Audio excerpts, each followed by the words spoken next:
उद्या 23 मार्च 2026 शहीद भगतसिंग यांनी वयाच्या 23व्या वर्षी या देशाला स्वातंत्र्य मिळावं, या देशातल्या शेतकऱ्याला न्याय मिळावा म्हणून हसत हसत फासावर अटकवून घेतलं. तो हा पवित्र दिवस आहे.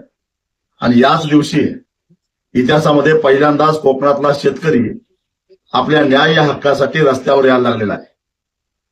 आंबा उत्पादक आणि काजू उत्पादक शेतकरी त्याच्यावर आलेली नैसर्गिक आपत्ती, 90% पीक गेलेलं आहे, 10% पीक केवळ हातामध्ये लागण्याची शक्यता तयार झालेली आहे, खर्च करून झालेला आहे.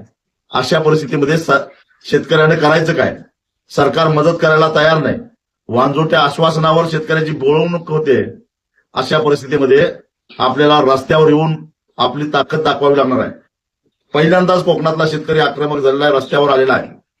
आणि हीच आक्रमकता दाखवून उद्या सकाळी 10:30 वाजता मुंबई गोवा राष्ट्रीय महामार्गावर नांदगाव फाट्यावर मोठ्या संख्येनं आपल्याला चक्काजाम आंदोलन करायचं आहे. एक लक्षात घ्या, आता आपण गप्प बसलो तर परत कधीच संधी मिळणार नाही. अभि नाही तो कभी नाही अशी अवस्था आता निर्माण झालेली आहे.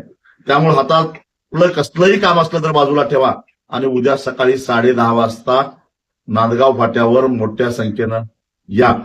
मी तर येणार आहेच, पण तुम्ही सगळे या, एवढीच माझी विनंती आहे.